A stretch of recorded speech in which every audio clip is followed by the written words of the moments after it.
एक सामान्य लड़की जब विदा होती है ना अपने माँ बाप के यहाँ से बहुत रोती है। क्यों रोती है? जीवन भर जिस आंगन में पली बढ़ी आज उस आंगन को छोड़ करके जा रही है। रोती है। एक लड़की जब विदा होती है अपनी माँ से, अपनी बहन से, अपने भाई से, अपने पिता से लिपट लिपट कर रोती है और माता पिता आशीर्वाद देते हैं, जाओ भगवान तुम्हें सुखी रखे, सुखी रखे, सुखी रखे। बेटी तो दान के लिए ही बनी है, दान करना ही पड़ता है। जब लड़की विदा होकर ससुराल आती है तो ससुराल उसके लिए बिल्कुल नया होता है, नया, नए चेहरे होते हैं। ससुर को पहली बार अच्छे से देखा है, सास को पहली बार देखा है, पति को भी पहली बार ठीक से देखा है, देवर को भी पहली बार देखा है, घर को भी पहली बार देखा है। उसे ये भी नहीं पता कि कमरा किस तरफ है, रसोई किस तरफ है। पहली बार घर गई, उसे पता ही नहीं कौन सी चीज कहाँ, सामान कहाँ रखा हुआ है, उसे कोई ज्ञान नहीं है। जब लड़की मायके से ससुराल जाती है ना तो ससुराल में जरा उससे कोई गलती हो जाए, आज पहली बार सास कहती है बहू आई है, बहू के हाथ का जरा भोजन करेंगे सभी लोग। अब बहू बहू बहू डरते डरते भोजन बनाती। पहली माँ के घर में तो बहुत बार बनाया पर इतना डर कभी नहीं था। पहली बार ससुराल में भोजन बना रही है, डरते डरते हाथ कांप रहे हैं और हाथ कांपते कांपते जरा नमक ज्यादा गिर गया। अब नमक ज्यादा गिर गया, अब बनाया और सास ने खाया, ससुर ने अरे राम राम राम, यही सिखाया तेरे माँ बाप ने, इतना नमक डाल दिया, यही सीखा है तेने अपने घर में। लोग इतने निर्दयी हो गए हैं कि अपनी बहू की गलतियां भी माफ नहीं करते लोग। और गलती पहली बार हुई है, इसीलिए सास ससुर से मेरी हाथ जोड़कर प्रार्थना है, बहू तुम्हारी है, तुम उसे जैसा बनाओगी वो आगे चलकर वैसा ही बनेगी। हर बार बहुओं का दोष नहीं होता। यदि माँ बाप की जिम्मेदारी है कि बेटी को संस्कार देना तो सास ससुर की भी जिम्मेदारी है कि तुम बहुओं को संस्कार दो, क्योंकि बहू एक बच्ची ही तो है, एक बेटी ही तो है, एक घर से दूसरे घर ही तो आई है। अभी उसकी उम्र क्या है? 20 साल की लड़की का विवाह कर दिया, 20 साल की है। क्या तुम्हारी बेटी 20 साल की नहीं है? क्या तुम्हारी बेटी की गलती तुम माफ नहीं करती हो? हर बार बहुओं की गलती नहीं होती, कई बार सास ससुर की गलती भी होती है, कई बार ननद की गलती और जेठानी की भी गलती होती है। पर चूंकि वो नया सदस्य है तो उसके ऊपर सब लोग बस चढ़ते रहते हैं, डसते रहते हैं। और जब तुम ज्यादा डस लोगे ना तो फिर वो मुंह खोलना शुरू करेगी, फिर वो जवाब देना शुरू करेगी। बाद में मत बोलना कि बहू बहुत बोलती है, पहले नहीं बोलती थी, तुम डसते जा रहे थे, अब बोलने लगी है, अब तुम सुनो।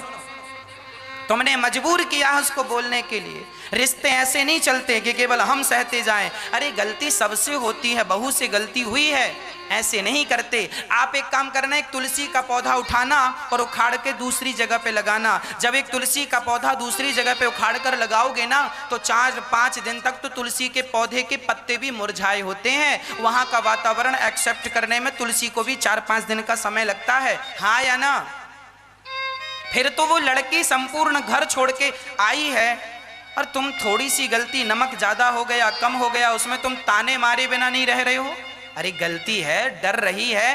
पहली बार जब मैं भी मंच में चढ़ा बोला था तो मेरा भी शरीर कांप रहा था। आप भी मंच में पहली बार बोलेंगे, आपका भी थर थर, कितने भी विद्वान होंगे आप, पर पहली बार में कोई काम करेंगे ना आदमी डर जाता है, कांप जाता है। वो अभ्यास से होता है सब चीज, है ना? इसीलिए मेरी प्रार्थना इतनी है, गृहस्थ जीवन में ताने बिल्कुल ना हो, शिकायतें ना हो। जिनके जीवन में शिकायतें हैं आज वो बहुत परेशान है।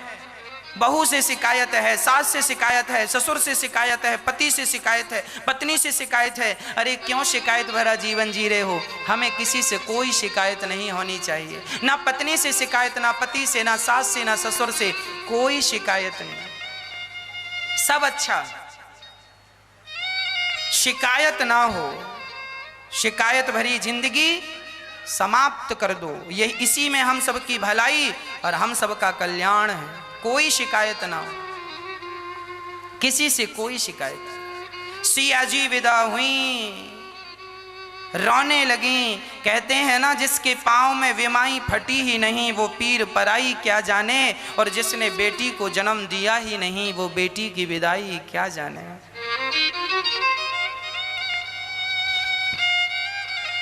अक्सर बहुओं को एक ताना मिलता है, अक्सर बहुओं को सास एक ताना देती है। क्या ताना देती है? हमारी बहू ने तो हमारे बेटे को वश में कर लिया है। ये ताना भारत की 95% सास अपनी बहू को देती है।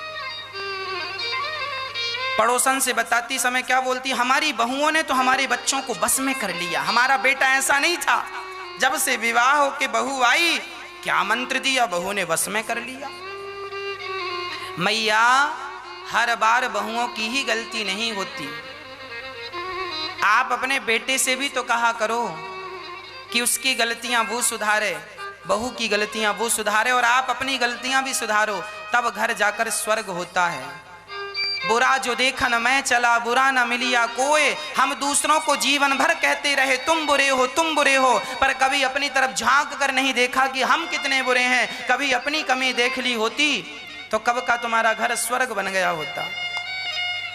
इसीलिए हर बार गलती सास की नहीं होती, हर बार गलती बहू की नहीं होती। कहाँ गलतियां हो रही हैं उन्हें स्वीकार करो और उन्हें सुधार करो, आपका घर फिर। अरे दर्पण में धूल जम जाती है ना तो दर्पण को फेंका नहीं जाता, एक कपड़ा उठाकर जरा दर्पण की धूल साफ कर दी जाती है, दर्पण फिर ज्यों का त्यों हो जाता है। रिश्तों में जरा सी धूल जम जाए गलत फहमी की, रिश्तों में जरा गलत फहमी की धूल जम जाए तो गलत फहमी की धूल अपने विवेक के कपड़े से जरा साफ कर लेना। रिश्तों को तोड़ने से कामयाबी नहीं मिलेगी। धूल सबके आईनों में जमती है, सबके रिश्तों में धूल जम जाया करती है, पर जरा अपने विवेक के बुद्धि के कपड़े से जरा साफ कर लो, देखो तुम्हारे रिश्ते फिर पहले की तरह चमकने लगेंगे। हाँ, हर रिश्ते की जरूरत है। सीता जी गई हैं अयोध्या, और जैसे सीता जी गई, जनक दशरथ गोस्वामी तुलसीदास जी बाल कांड पूरा करते हैं और अयोध्या कांड में प्रवेश करते हैं। अयोध्या कांड की पहली चौपाई, इस चौपाई को जो नित्य पढ़ता है उसके घर में उसका दाम्पत्य जीवन हमेशा सुखी रहता है। चौपाई आप सुनिएगा। जब ते राम ब्याह घर आए, जब ते राम ब्याह घर आए, नित नव मंगल मोद बधाए, नित नव मंगल मोद बधाए। जब से राम जी विवाह करके आए हैं तब से अयोध्या में खूब उत्सव चल रहा है, खूब आनंद चल रहा है। अभी उत्सव आनंद चल ही रहा था कि उत्सव माता कौशल्या ने सिया जी को मुंह दिखाई क्या दिया जानते हैं? कैकेयी माँ ने सिया जी को मुंह दिखाई सोने का महल दिया, जिसे हम कनक भवन कहते हैं। सोने का महल, राम जी से ज्यादा प्यार कैकेयी माता करती थी, और किसी ने सोने का महल दिया, किसी ने सोने का हार दिया, किसी ने कुछ दिया, पर कौशल्या जी को लग रहा था कि हमारे राम तो 20 होंगे, बहू जरा 19 ही होगी। कौशल्या जी को लग रहा था हमारे राम से सुंदर कोई नहीं है। अच्छा, हर माँ का बेटा माँ के लिए सुंदर, तो कौशल्या जी को लगा सीता भी जरा सुंदर होंगी पर राम से तो 19 ही होंगी। अब सासू माँ जब घूंघट उठाकर मुंह देख रही हैं, सिया जी का जब मुंह देखा तो माँ कौशल्या की नजर नहीं हटी। राम जी जितने सुंदर थे, कहीं उनसे ज्यादा सुंदर किशोरी जी थी, सिया जी थी। और कौशल्या जी ने जब सिया को देखा उस दिन से तो सिया ने, कौशल्या जी ने मालूम मुंह दिखाई क्या दिया।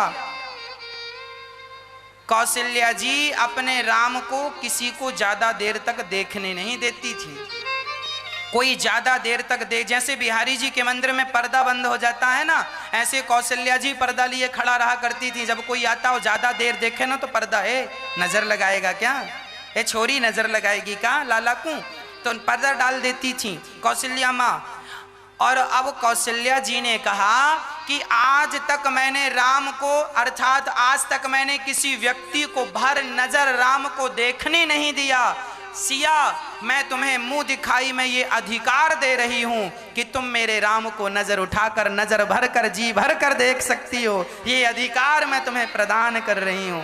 धन्य है माँ कौशल्या जो ये अधिकार सिया जी को दे रही हैं। अभी तक ये अधिकार माँ ने किसी को नहीं दिया।